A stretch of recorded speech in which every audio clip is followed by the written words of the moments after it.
Hey besties, and welcome back to my channel. So today I'm going to be talking about basically film photography.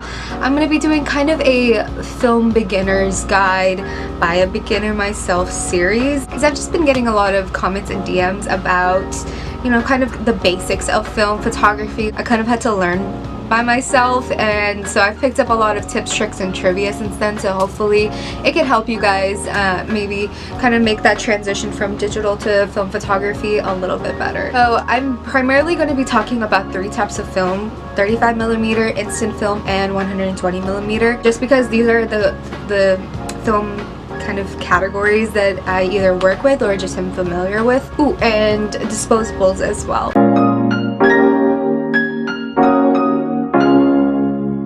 First of all, why film photography in general? I know there's, you know, you have a camera literally in your phone, or you can just buy a digital camera. You have a limited amount of pictures, or how much ever your storage is allowing you. For me, I know it's the nostalgic feel that I get whenever I'm shooting with the film camera. I don't know how to explain it, but it's just a different kind of feel that your pictures have, or that you have while taking the pictures, that really make the process completely worth it. So I urge you to find your reasoning and remember that, because film photography can be very frustrating and it can be very expensive sometimes. So just kind of remember why you started in the first place, and that can definitely help you get through the hard times, because unfortunately there are going to be some hard times. So yeah. I know a lot of people also use film apps on their phone. There's Fuji, there's Dascam. I'm sure there's a lot more film cameras, apps that you can use on your phone to get that kind of film look, but I've just personally never found anything that's really satisfying for me that actually gives you that perfect film look. So for me, I just kind of shoot film. I'd rather just shoot film, you know. It's just, yeah, might as well.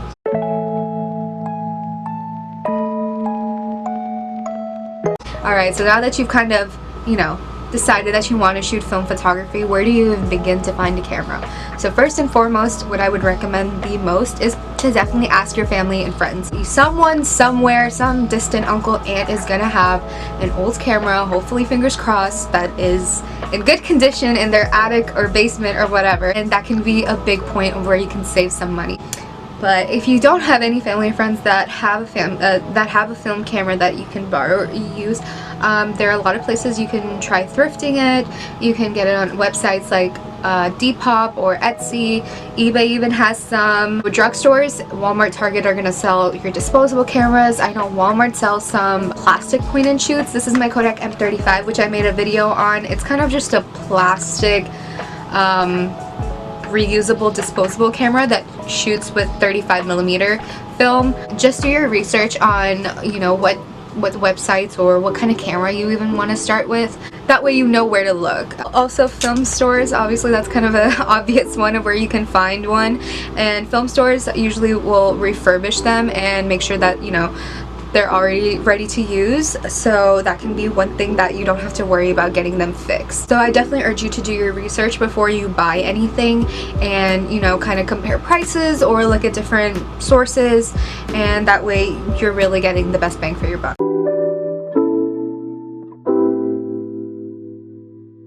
Now to kind of go into what film cameras I have, I think I once counted and I have 11 cameras. What? Child. Anyway, so I'm just gonna kind of show you guys some of my film cameras that I have. So starting off with my 35mm camera. First I have my Olympus Acura V120. This one I got from a film store near me. I got this one for $39.95. Another point and shoot that I have is the Minolta Freedom Zoom 115. I love this camera so much. Unfortunately mine broke, but before it broke, I took some of my favorite pictures with this thing. I got this one from Goodwill actually, and I got it for about $10, so it was a pretty good deal. Kind of moving up on the complexity of cameras, if you will, with 35mm, this is the Canon AE1 program. I think it's literally dubbed the student camera. This is especially if you're trying to learn manual kind of settings when you're doing film photography. This camera is really good for that. So now we have a little bit of a digital kind of film camera. This one is the Canon EOS Rebel 2000, which I think I made my first video on. So this is actually one of my favorite cameras to shoot with, just because it's digital. I'm used to digital, and I know I'm not gonna get, you know, too bad pictures. It'll turn out pretty well. So now moving on to instant film, I have the Instax Mini S7. This one is kind of dying out. I need to buy a new one. I got this one from Walmart for like $60-70. I got a bundle for it, so you can always get those at Walmart, Target, any of those stores. So the main thing that I really use for instant film now is my Polaroid Now. I got this one from Target for about $50 because it was on sale, and I wasn't even looking for a camera. Like I was just like looking through the camera section because that's just something I do. This one was on clearance for $50. It normally goes for I think $100 or something like that. I mean, for $50, like, come on now. I absolutely love this camera.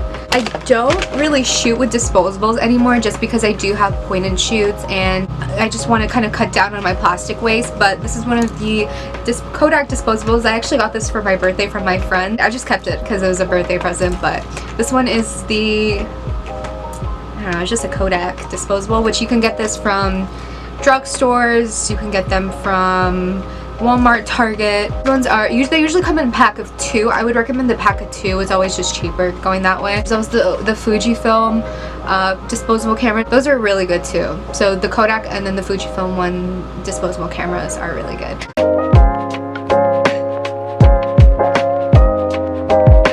Alright, so now that you kind of have your camera, where do you even begin to find film? So there's a couple of different places. Primarily for me, when I get film, I always get them from Walmart or Target. You can also get them from CVS, Walgreens. They also sell it. Primarily the only ones that you're gonna find in stores are gonna be the Fujifilm Superia Extra 400 and then the Kodak Ultramax 400. I've been using those 2 films for as long as I can remember, and my pictures have always turned out great, so I haven't really had any issues with those films. So other places you can find film are online websites. I know B&H sells. A lot of camera stores will also sell film. So biggest thing is to always do your research, because you never know, and whatever works for me may not work for you, or you know, may not apply to you as well. So you never know. I just always do your research. So those are places to find 35mm and I believe 120mm as well. 120 pretty much you only have to buy online, because I don't think I've ever seen a place, unless it's a camera store, where they sell 120 in person. So you would always have to kind of order it. If you're looking for instant film, that one you can always find wherever you find your instant camera as well.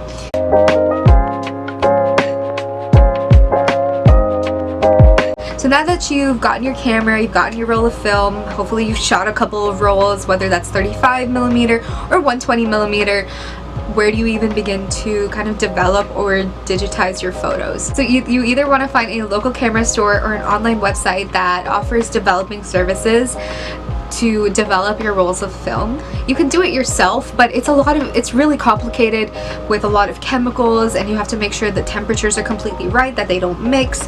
And that can be great and all, and it works for some people, but especially for beginners, that can be a really scary thing. And you know, I'd rather just pay someone to do it, because I feel like I would always mess it up. I'm just gonna pay someone to do it. It's fine. It's okay. I use a local camera store here in Tampa, and they have a really good turnover rate of 3 days. I know there are a lot of places in LA or New York that have a couple hours turnover time, and that is, I mean, even Texas, I think I saw a couple things, and I'm very jealous of you guys, but here in Tampa 3 days is pretty good for me. There are websites like Legacy Photo Lab, Darkroom, that you can mail in your rolls of film and they'll develop it. They'll send you, I think, and then they'll send you photos either through your email, some way electronically, and then if you want your negatives back, they can send it to you through the mail as well.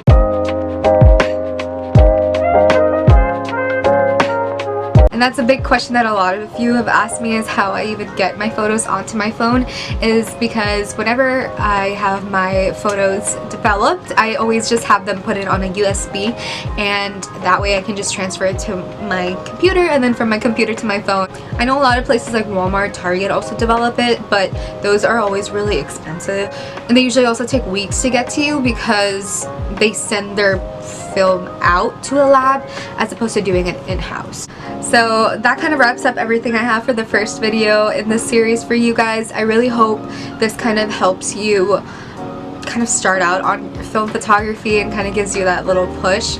I know it can be kind of intimidating to get into film photography because, you know, you have to find a camera, you have to find film, you have to find ways to develop that film, but I promise in the end, when you get your photos back, it is so worth it. Some of my favorite pictures that I've really ever taken, whether it's, you know, landscapes or, you know, of people in general, has been on film, and I honestly couldn't recommend it more. So yeah, I hope you guys like this video. Please give it a like, comment down below if you have any other questions. Either I or somebody else can answer it, and we can, you know, kind of help each other out. And with summer finally here and me finally getting a break from school, I'm gonna be making more videos for you guys, whether it's sit-down videos like this where we just talk about film photography, or, you know, going out and shooting. Be sure to subscribe and hit that notification bell so that you can get notified for any time I make any new videos.